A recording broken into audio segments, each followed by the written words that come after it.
Welcome in, everybody. This is Big 12 Football and Beyond for this Wednesday, November 10th, as we've got quite a bit to get to. The rankings have come out, and we talked about where things might be. Well, we know where they are right now. It's still very early to get wrapped up into it, but there's a lot of discussion. Why is Oklahoma so low? We're going to get into that. We're going to take a look at what's going on. More problems at Texas, culture problems, issues there. What's the latest in the coaching rumor world? We're certainly got um, in TCU an opening, and we'll give you an update on what we think there.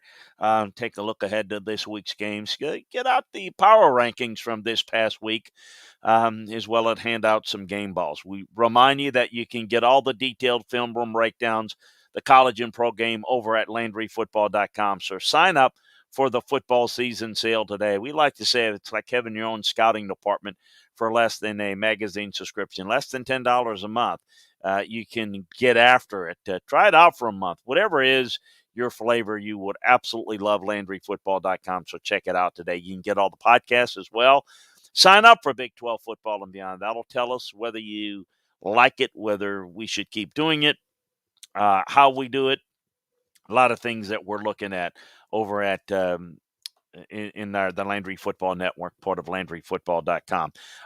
Remind you that we'll take your questions inside the chat room. So join us live. Go to LandryFootball.com. Click on follow Chris on Twitch, and that'll take you there. Or catch us on YouTube or Twitter, whatever is your favorite, whatever is your pleasure. You can follow us and join us inside the chat room. A couple of news and notes before we get into the meat of it. Texas freshman quarterback Hudson Card is listed as the co-starter for this week alongside Casey Thompson ahead of Saturday's game against Kansas. A good time to try to work through things a little bit. It looks like TCU freshman running back Zach Evans with that turf toe is going to miss Saturday's game against Oklahoma State. Oklahoma sophomore wide receiver Theo Weiss with that leg injury is still not fully participating in practice and unlikely to play this week against Baylor. We've got some other news that we've got for you over inside the notebooks over at LandryFootball.com, including some recruiting information, which, by the way, is nearly a month away, right at about a month away. So a lot to get to. I want to start with Texas and the problems continuing, culture issues. I mean, where are we with this? Look, I have said and it felt like there's a culture problem, and it is high time that Sark in the early stages. We can talk about how they've looked good to start games and how the offenses look good. They didn't look good last week against Iowa State. You have the issues that come out with Jeff Banks and his new significant other and some of the embarrassing moments off the field. And then you have what was a very embarrassing performance against Iowa State, which led to players on the team bus shucking and jiving and just carrying on. And Bo Davis getting caught on tape, ripping them to pieces for taking that type of an attitude, a laissez-faire attitude towards losing. Give me Bo Davis and give me that type of response all day long. Full disclosure, I know Bo Davis. I recruited and signed Bo Davis at LSU back in the day as a defensive tackle out of Copiah Lincoln Junior College. I have a lot of respect for what he's developed into as a coach, and I like his hard-nosed approach. They need more guys with that type of an attitude. Look, I'm going to say this for Texas. We can talk about what their offense looks like. We can talk about not finishing games. Fundamentally, it's about attitude. It's about culture. It's about entitlement. It's about working your rear end off to be the best. And that has a huge effect on why they're not able to finish games. why they're able to play well in stretches, but lack the discipline and the focus. That's something Steve Sarkisian better figure out quickly. He and his staff, they better identify who is in and kick the others to the curb. I agree with Bo. Get your ass in the transfer portal. Not going to put up with that crap. You can't win with that type of culture.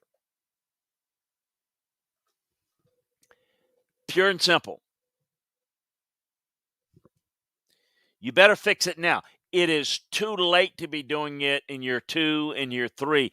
Too late then. You can't just kind of put a little salve and a Band-Aid on a gaping wound. You better go in. You better have it surgically cleaned out, repaired, so that you can move forward. I got no problem with what Bo Davis did. I got no problem with anything he said. And the fact that it was leaked out there by someone, that ought to tell you. That ought to tell you right there. That guy that leaked it out is the perfect example of the guy that is part of the culture that you don't want. Find out that guy, send his ass on the road. That is a real problem that they've got to fix. This has been a huge disappointment. I want to jump right into kind of where the power rankings are. I mean, that I thought that Texas would finish a little bit better. I think Oklahoma certainly was the best. Oklahoma State, Iowa State, Baylor having good years. But Kansas State, West Virginia, Texas, they're 4-5. They're 2-4. They started off 2-0 in league play. They've suffered 4 straight losses.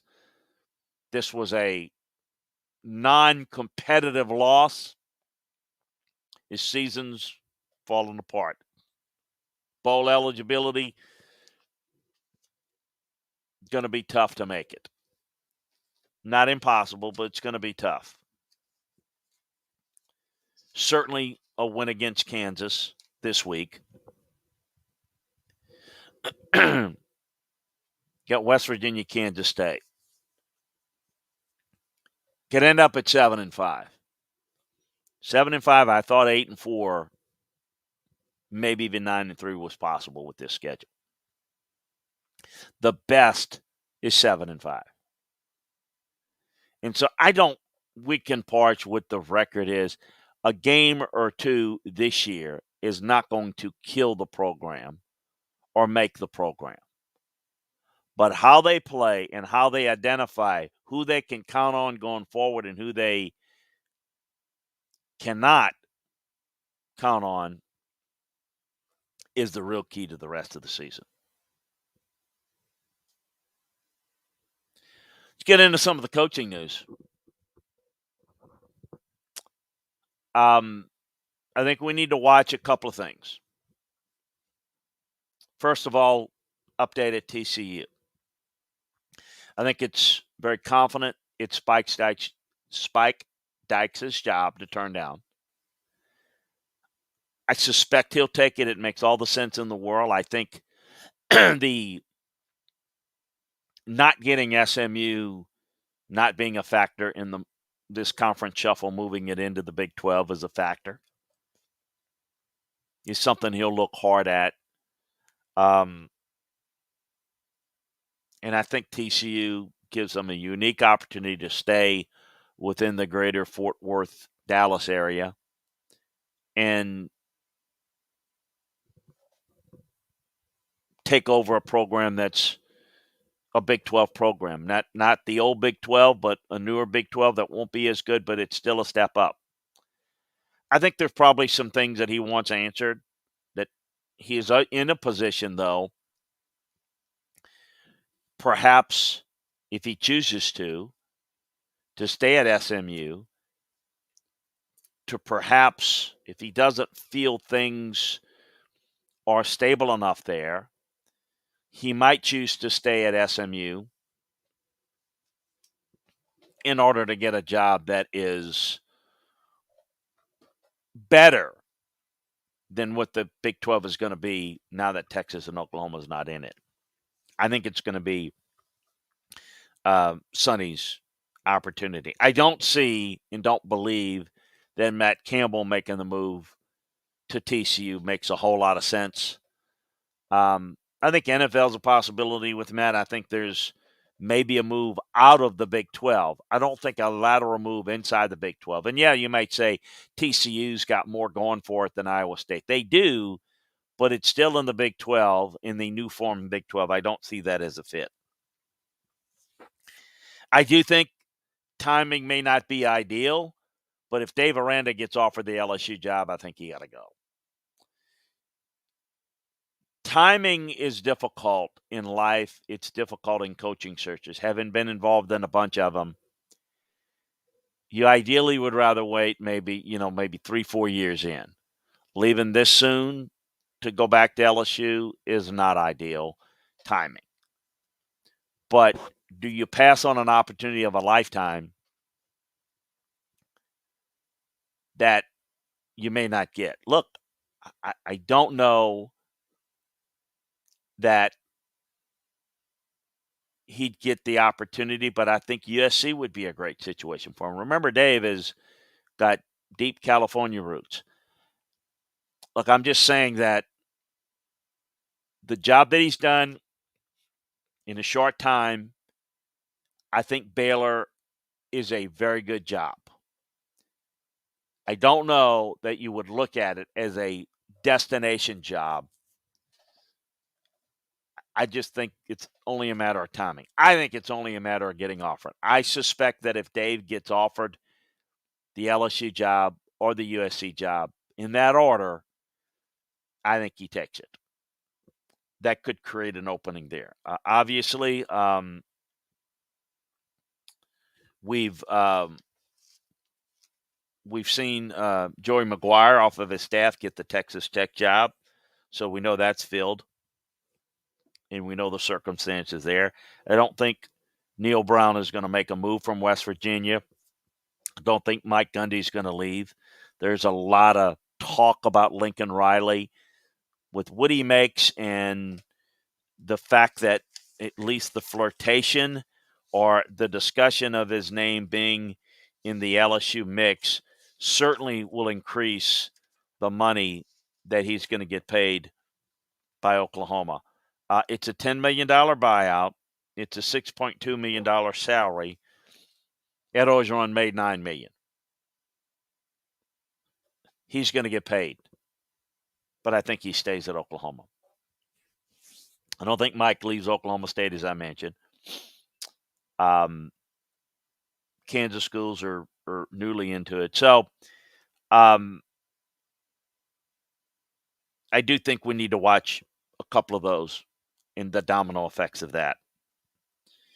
In terms of Joey McGuire, I think it's pretty clear what Texas Tech is doing in that they are trying to go back to their Texas roots. And Joey's got the background as a high school coach. They're trying to nail the recruiting edge. Look, I'm not quite sure what they think they're accomplishing there, but it's not like he's going to get all the Texas kids, even putting together a staff, a couple of them that would be layered with Texas high school coaches. It's still Texas Tech. You're not going to get a lot of kids away from other programs. You're going to have to recruit and get the kids away from an Oklahoma State, for example. You're not going to go and get the kids that Texas or Texas A&M wants or Oklahoma wants. You're not going to get those kids.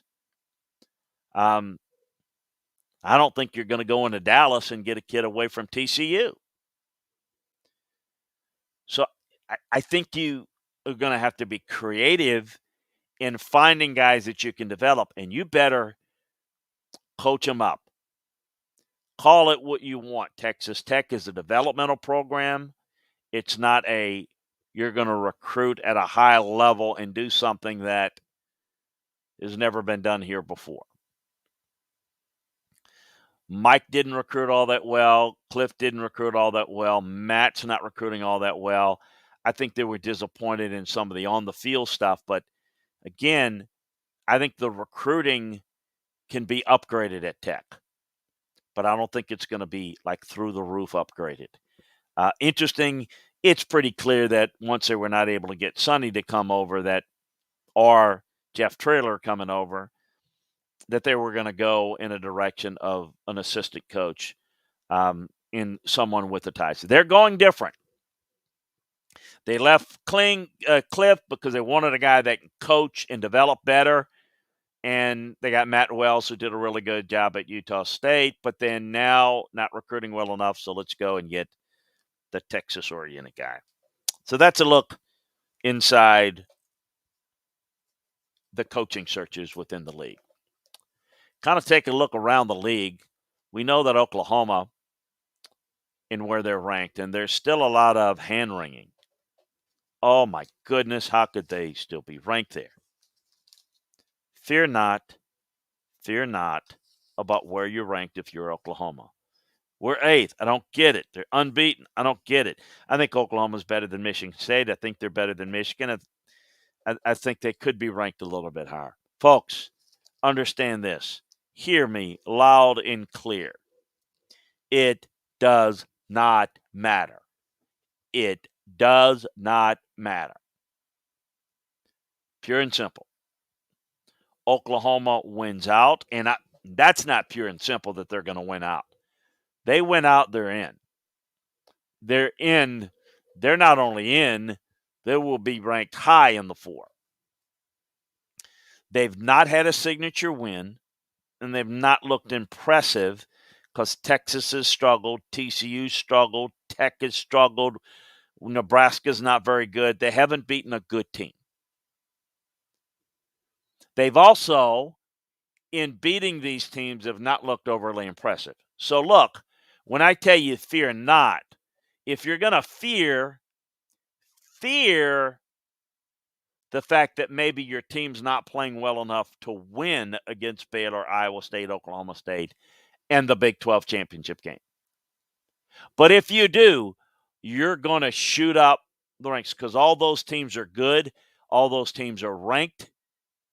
And you're going to play 4, count them, 1, 2, 3, 4 ranked teams.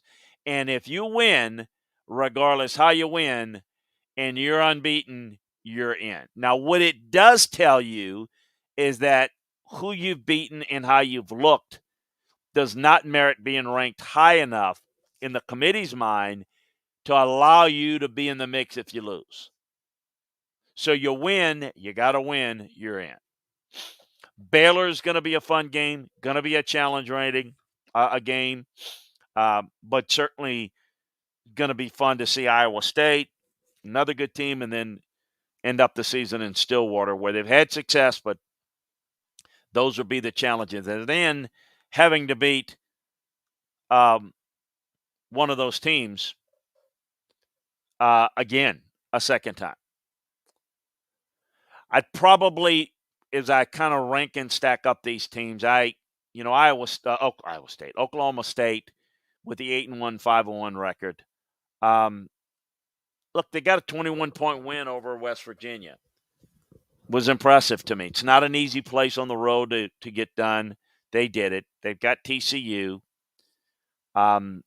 This is a really good season and a really solid team that Mike has, and I'm curious to see if he can hold on to Jim Knowles as defensive coordinator because I think some people are going to come after him and pay some big money for him. Iowa State really starting to play better, and I know they've got 3 losses. They're 4-2 in the league, but they're playing better now.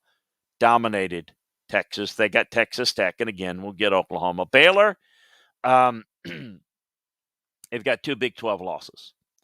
Disappointing loss to TCU. Disappointing loss, no doubt. They've got 1 more loss than Oklahoma State and lose the tiebreak at Oklahoma State due to the loss there. Still a good team. Still doing a nice job. But, again, I think just, unfortunate for them they were not able to get it done against TCU. Kansas State's kind of that next level. It was a brutal 3-game stretch to open up the Big 12 slate. Kansas State's got three straight wins that they've rattled off. Played some lesser teams in the league, no question. But they've scored more than 30 points in each of the last two. They faced three Big 12 teams with a combined record of 10-17.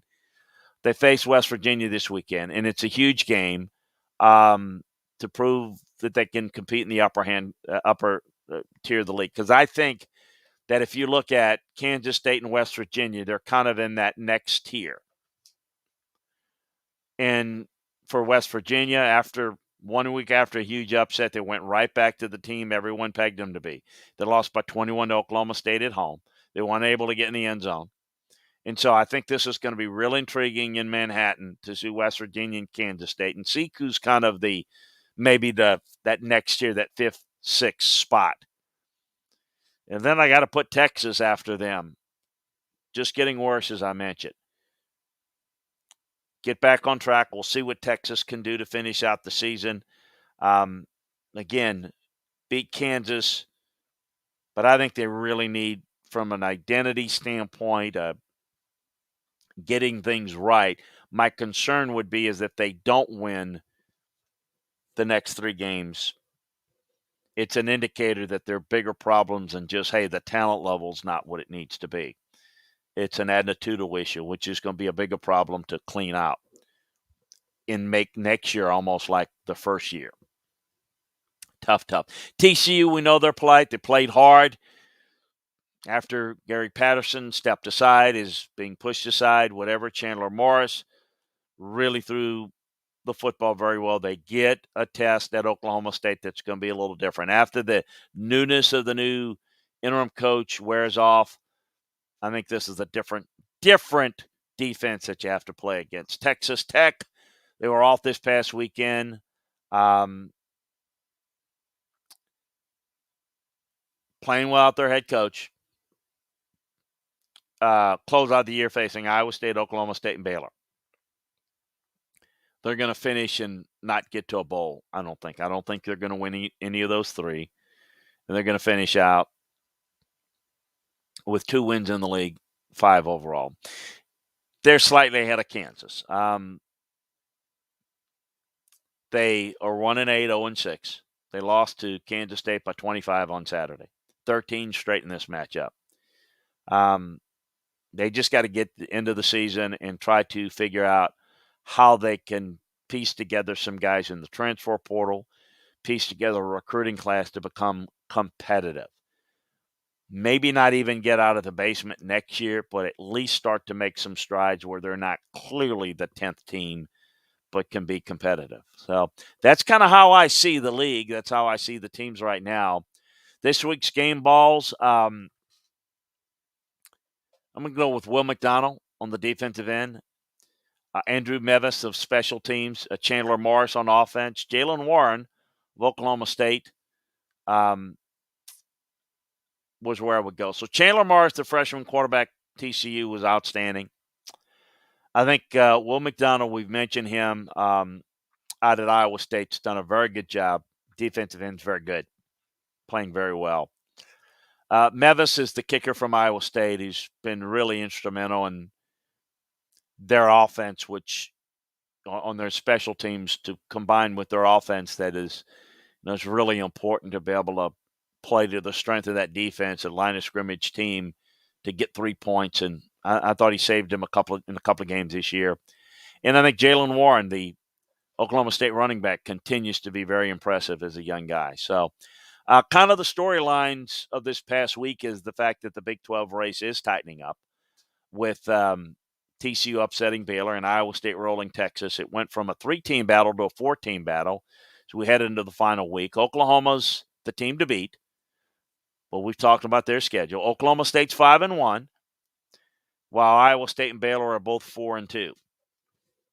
Oklahoma State's got Oklahoma, but they also have Texas Tech and TCU, more winnable games. I do think Iowa State and Baylor are tougher games, and Oklahoma's got a tougher schedule. And it'll come down to the head-to-head. So I think Oklahoma State are clearly where we're headed, and Bedlam could decide an awful lot this year. The other thing I was was on my plate this week was about Chandler Morris and, you know, what he was able to do, and wondering, Jerry Kill doing a really good job getting that offense jump started. You wonder if they had made this move a little bit earlier.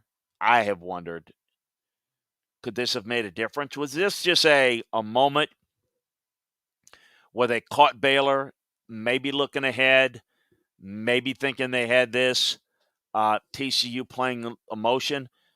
Is Chandler Morris a guy that could have made a difference in this TCU team? Could we have been talking about TCU a little bit differently? Certainly if they had gotten this type of play. But is this the type of play that we could see going forward? So I'm curious to see. As I said, it's going to be a tougher challenge for Morris and TCU as they go up against Oklahoma State this week. The other thing is Deuce Vaughn. I got to tell you, this guy is a very good back. Kansas State's back. If he were at Texas or Oklahoma or at a bigger time school, you'd be talking about him in an elite level. He is an outstanding back. Outstanding back. He's one of the best in the country. Remember his name. He's really, really good. Very, very deserving of a lot more credit than he's getting.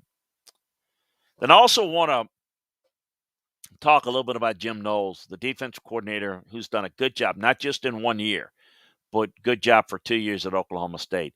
He is absolutely running a defensive clinic in the Big 12 right now.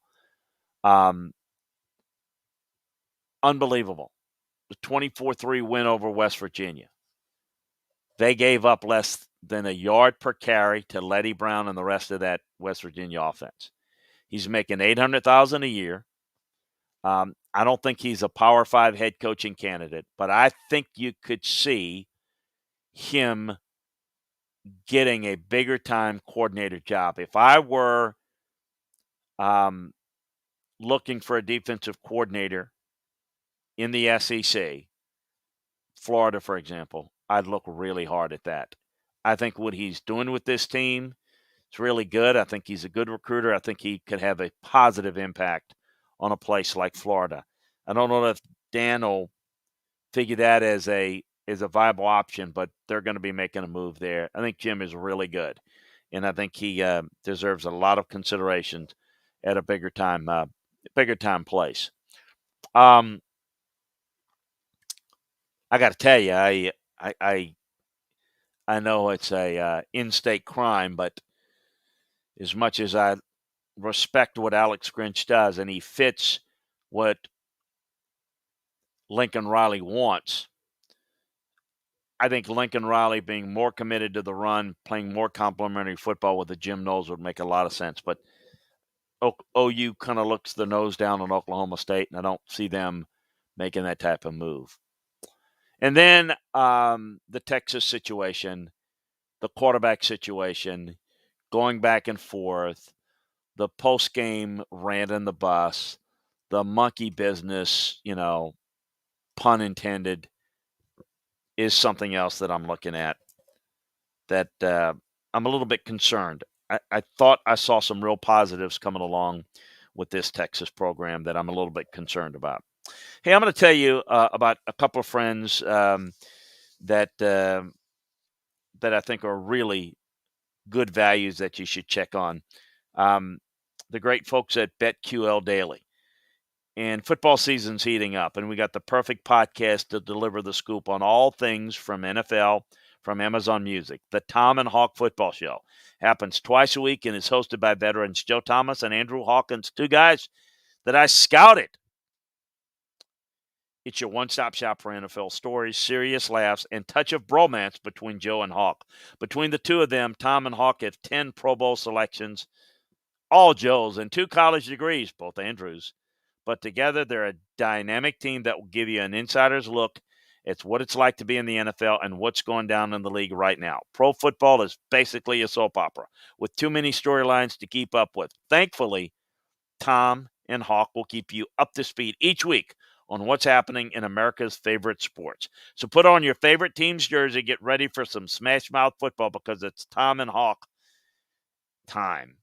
The Tom and Hawk Show is the only football podcast hosted by two longtime NFL vets and former teammates. Each week, twice a week, join them both. Listen every Wednesday as they welcome guests, play some games, make some weekly picks, weave through the NFL slate. And on Mondays, listen exclusively on Amazon Music for the Insider Minicast, where Tom and Hawk bring you football faster, breaking down their 5 favorite stories from the weekend, 10 minutes or less. Listen each week during the football season, Mondays and Wednesdays.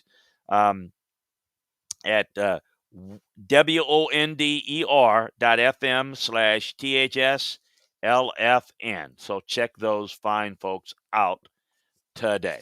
Hey, I appreciate all of you that have joined us here. Again, check us out at LandryFootball.com for all the latest film room breakdowns, as well as all the latest information going on around the league, in the NFL, in college football, not just the Big 12, but every conference around the country. Check out our ACC, Big 10, SEC, Pac 12 conference shows as well. So think you will absolutely love it.